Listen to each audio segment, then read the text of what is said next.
there is a very specific reason why you don't feel like you're enough. And it's not because it's something inherent to your being, it is a mechanical error. It's a mechanism that's at play, which nobody's ever taught you, because I can guarantee 99.99% of people outside of a dude like Joe Hudson or some sort of mystic guy, they don't know this shit. They don't know this because they're playing in the same paradigm of inadequacy that most people live their life from, and as a result live this life of confusion and misery and anxiety and control and fear,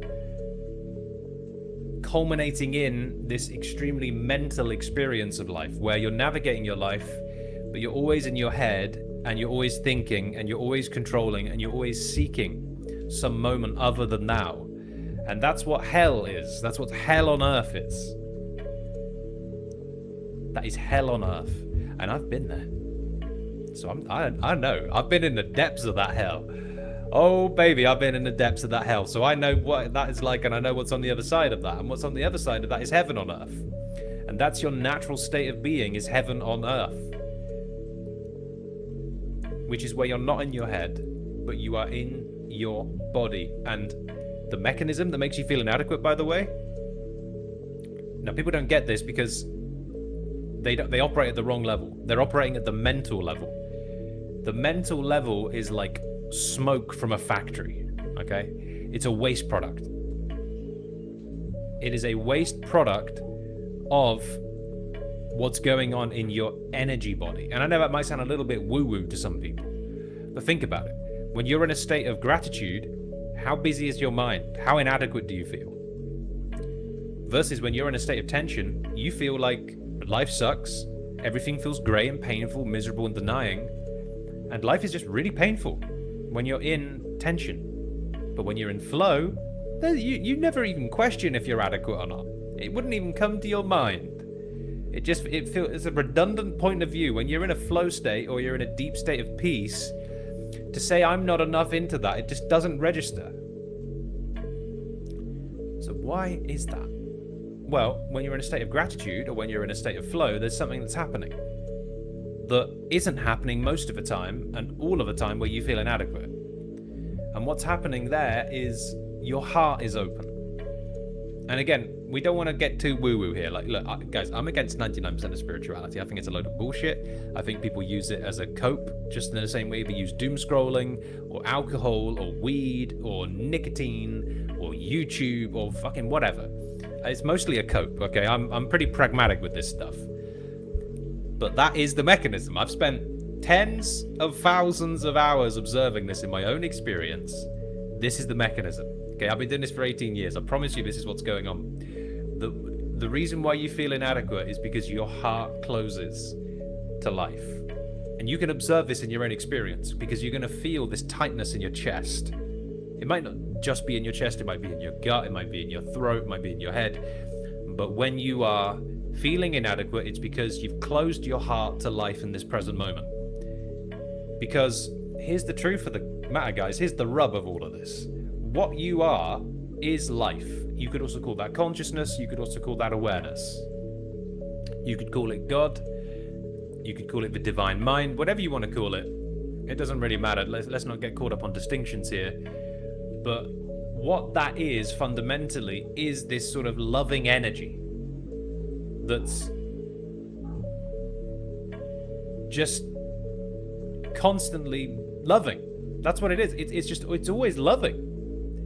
You know, and so when you get present, the power of presence is when you stop closing your heart and you just relax into this present moment. Your heart opens and all this beautiful joy floods in. All this wonderful sense of wholeness floods in, because wholeness is what you are. Okay, so this is the mechanism. You can only feel inadequate if you close your heart to life. That is the only possible way that you could ever feel like you're not enough, is because your heart is closed to life, to this moment. And when your heart is closed, what happens is you go up into your head, and now you start trying to find wholeness, happiness, and freedom, inner freedom, because that's what real freedom is, because you can have. I've worked with loads of guys who have got external freedom and they are internally imprisoned in a miserable box of inadequacy. So now you're seeking inner freedom out there in some condition, and so you're thinking about all this crap, and now you're just in your programming. You're just an automatic reactive creature at this point. You know, you're not problem solving. You're not doing something of value. You're not doing something of worth when you are caught in your thinking mind. It feels like you're trying to solve a problem, right? And by the way, let's make a distinction between you actually sitting down from a place of calm and thinking in an embodied way versus the reactive and automatic thinking that drags your attention into a loop. Okay, let's make a big distinction between those two because they're not the same thing. You know, one of them is picking up a hammer and nailing in a nail. I'm not a building guy, all right? And the other is like the hammer is smashing your hand. Okay, it's very different. One is a tool, the other is the tool gone wild and is now, you know, destroying your house. So let's make that distinction. Thinking is not useful. Again, it's a waste product. If you're in the mental realm, if you're at the mental level, if you're trying to think your way to a solution, you're done. You are cooked, as the old Zoomers say. You're done. Why? Because there's no answer up there. It will only ever take you to one place, and I promise you this, and you can observe this in your own experience. It will take you to this place where you feel like you're not enough and your life's not enough, and what's the point of it all? Any single time that you follow a thought loop, that's where it will take you. And if you would just come down into your body and relax and open your heart back up to this present moment, do you know what would happen? Your mind would automatically calm down. Your life would start to change dramatically because you'd start to get the solutions to the problems in your life. Let's not deny there are problems in life, but let's not add, you know, our own perceived inadequacy on top of it. That's a real shit show.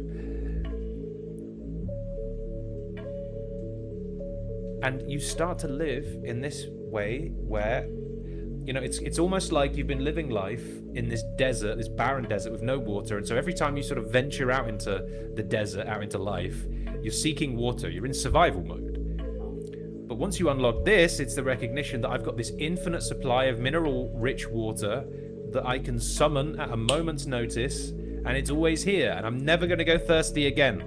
So how does that change your relationship with life? Well, it means that every time that you go out into life, out into the desert, you know, if we're using the analogy, it's play, it's adventure, it's fun. Now, which version of you do you think outperforms? The version of you which is in survival mode, trying to control every damn thing and is hyper vigilant, versus the version of you that's going out and having tremendous fun in your life. Because I can promise you that version outperforms the tense, stressed out, survival mode, survival OS version of you by 100x over every single metric of human performance and satisfaction. And we know that because when we're in flow, we feel incredible and we're so powerful. And we think, fuck me, if I could just live like this my whole life, if I could live in this state my whole life, well, everything would make sense. Now, what do the problem is we then come in and we say, well, what do I need to achieve out there to get this state? Don't do that shit. Don't do that shit, because as soon as you do that shit, now you're in that old game of I'm inadequate. And what I'm seeking is external to me. And as soon as you're in that game, you're in misery, my boy. As soon as you're in that game, you're in misery, man. That ain't the way. You don't want to be in misery, you want to be happy, don't you? Well, open your damn heart to this present moment. If you want to be happy, open your heart. Open your heart to this present moment. Now, the problem is that sometimes you're going to have this big objection as to why that's not possible. And those objections, we call those limiting beliefs or attachments.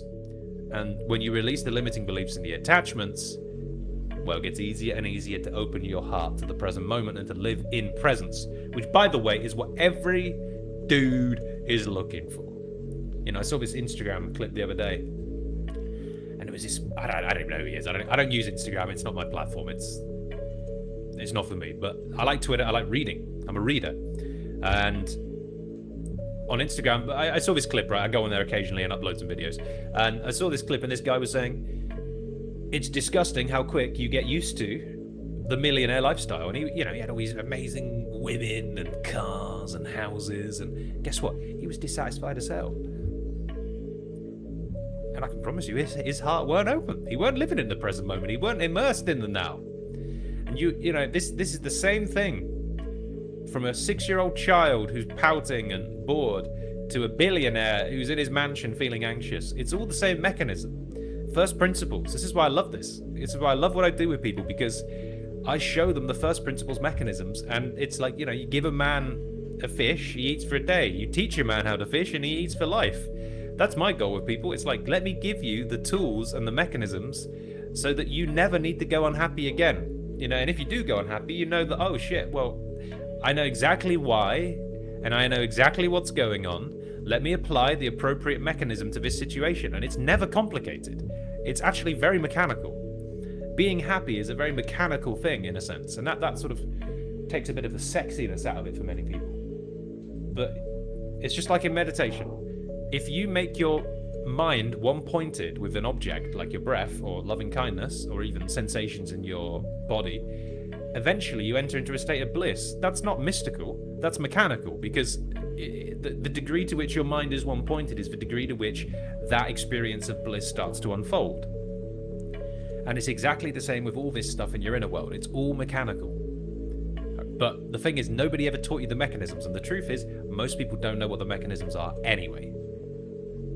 So, if you're listening to this podcast and you're still here, my goal is to help you to understand these mechanisms. And if you want to fast track that, and you really want to get these mechanisms that are at play, so that you can spend way more time in presence, peace, and personal power, instead of in misery, then I also do this one-to-one with guys in a 4-month container, and it's super fucking powerful. And most of my guys who do this in 4 months, they end up spending way longer with me because it keeps getting better and better and better.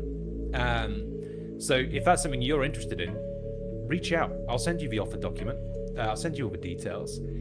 And, we call this upgrading your inner OS.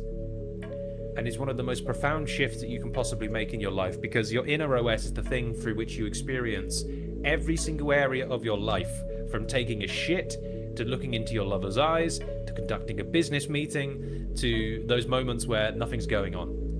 Your inner OS is dictating all of those moments. And so, life can be really painful, or it can be extremely beautiful depending on the quality of your inner OS. So if you're listening to this and you think, yeah, I am a very successful man and I have a beautiful life, but actually if I'm really being honest with myself, my level of enjoyment is nowhere near what I thought it would be and nowhere near what I want it to be. And I've tasted how good it can be. How the hell do I make that my default? Well, you make it your default by upgrading your inner OS. So if it's something you're interested in, drop me a DM on Twitter and just say, hey, Lee, listening to the podcast, thought it was great. Here's my situation. What's next? And depending on what you say, I can give you the next step, which might be a call, it might be a resource, and we can talk about what it would look like to upgrade your inner OS. And I promise you, that'll be the best investment you'll ever make in your life, because it's fundamental to all else. Anyway, enough pitching and promoting. Let's leave it there, but, open your heart to this moment. Open your heart to the now. Just try it now. Just try opening your heart to this moment and see where it takes you. Because again, you can only ever feel inadequate when you close your heart to this moment. All right. Big love. Have a beautiful day. This is the Inner Shrine Podcast. My name's Lee St. John. Many blessings to you. We shall speak soon. Cheers.